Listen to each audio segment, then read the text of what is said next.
Trust. Fluffy? In a way, it's a little bit exemplary in the sense that you refuse to tell us what to do. Organic. Casual or very open. The interaction is always very informal. When it comes to my mind, all the collaborative style that they have, right? Inclusive and you know, somehow more egalitarian. It's more like, oh, let's just have a talk about this, and it's like very organic how things come together. You will not find Nordic leaders micromanaging. Be part of the decision making. The Nordic leadership gives a lot of freedom and autonomy to the employees and so on.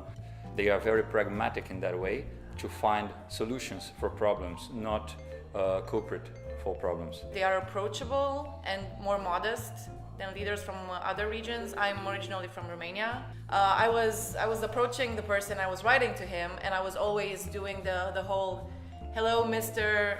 Mr. Professor, the entire thing, and trying to be very careful about how I phrase things. And after a while he just told me, can we just cut the crap basically? Can we just be direct with each other, because that's how we do things here. So I thought that was an amazing thing, because it just makes it much easier to get your message across. I started at the bottom of the hierarchy back in Spain, whereas you come here and you are the expert, right? Therefore, your opinion is the first one that is valued. It's like, that was the first thing, like, my opinion? The junior guy? What? Really? So that's huge contrast between you do what you're taught. Yeah, I think it should be a Nordic export. I think the way that Nordic managers run their management style is extremely positive, and I think, yes, that you have to be sensitive to the cultural needs of other cultures. I do personally like this leadership style, and I think it should be kept as much as possible, but of course it needs some local adaptation.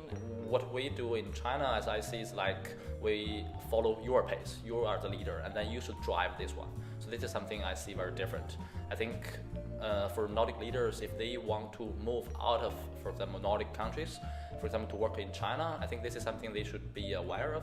Don't be afraid to be to take that step out of the four walls of the office if you go to Latin America, and try to be more physical. And I'm not saying that you need to punch the other guy in the face, but physical, you mean we also are very keen for physical approach. So when we haven't seen the persons in a couple of weeks, we're gonna say, hey, how are you doing? Or we're gonna shake hands, especially, or we're gonna say bit, yes, that's like that, right? Guide them a little bit. So integration is the key.